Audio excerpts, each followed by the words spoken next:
Muchas gracias. Muchas gracias. Bueno, ya lo decían, mi nombre es María Luisa Aguilar. Soy coordinadora del área internacional del Centro PRO y parte de un maravilloso equipo de 20 personas, personas defensoras de derechos humanos que integramos este centro.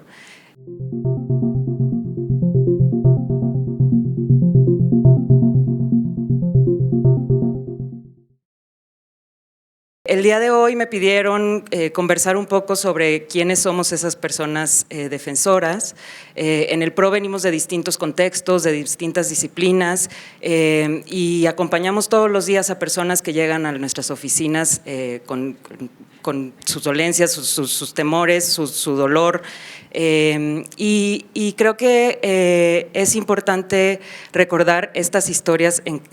pero también las historias de las personas que hemos decidido trabajar por la dignidad, por los derechos humanos y hacer algo cuando algo sale mal, cuando algo está mal y reaccionar frente a eso. Algunas de las personas defensoras lo encauzamos desde organizaciones de la sociedad civil. La historia del Centro PRO y de las generaciones que han pasado por ahí, muchas de ellas aquí, dan cuenta de eso, dan cuenta de un nutrido legado de la importancia de defender derechos humanos. Un legado que, si me permiten, puedo decir que fue construido por gente muy valiosa como nuestro querido Chuche, que si varias y varios de ustedes no saben, está un poco mal de salud, entonces les pedimos que lo recuerden. Pero también hay otras historias que son muy importantes, como las de las personas que llegan a nuestras oficinas y que han visto en su dolor la oportunidad de revertir ese dolor y generar esperanza, generar valentía y denunciar lo que ha pasado. Y a partir de eso me gustaría hablar de esas personas.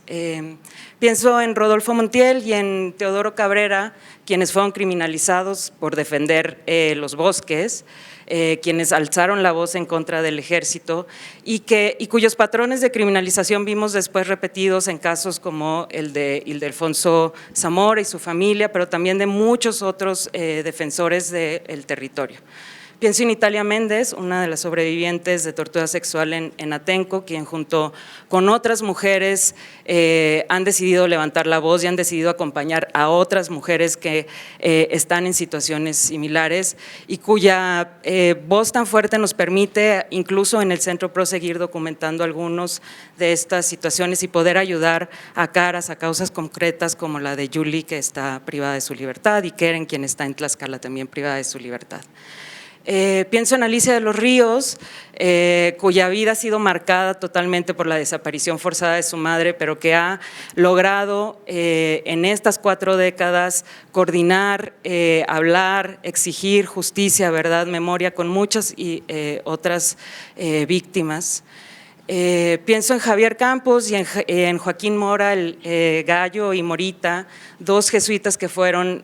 asesinados este año en la Sierra Tarahumara y que llevaban décadas trabajando y acompañando a las comunidades más vulnerables del país. Pienso en Clara, una de las sobrevivientes de Tlatlaya, que después de ver su vida destrozada y ver arrebatada la vida de Erika de la manera más cruenta, su hija, decidió levantar la voz y hablar sobre lo que era el impacto de las políticas de militarización.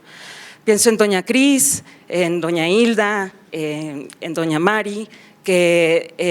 en la búsqueda de 43 estudiantes desaparecidos han decidido decir que el ejército no es incorruptible, que el ejército puede estar relacionado con violaciones graves a derechos humanos. Pienso en muchas otras madres de personas desaparecidas que todos los días se levantan, como Araceli, que está por acá, como la propia Nadine, Tania, que la veo allá, que todos los días se levantan en buscar y en enfrentar y en decir que esa crisis de desapariciones existe y es real. También pienso en las historias más comunitarias, la bella historia que nos acaba de contar Maribel, que da alegría, que da emoción, que da valentía. así como en otras tantas que acompañamos en el Centro PRO, como el pueblo Tzetzal de Bachajón, o las comunidades aquí en la Ciudad de México, en Xochimilco y en Azcapotzalco, que han decidido levantarse y decir: no queremos que los cuarteles de la Guardia Nacional lleguen a nuestras puertas. Son esas historias las que en realidad nos dicen lo que es defender derechos humanos, nos dicen que es real y que es válido que sigamos diciendo que es importante que el ejército regrese a los cuarteles, que es válido que sigamos diciendo que debe de haber controles hacia estos tipos de prácticas, que eso no es algo que es una utopía que está alejado de nuestras realidades, sino que es algo que podemos exigir y vivir con la esperanza en realidad de que podamos verdaderamente ser todos iguales en derechos, en dignidad, como justo es la máxima de la declaración que el día de hoy nos invitan a empezar a conmemorar en sus 75 años. Muchas gracias.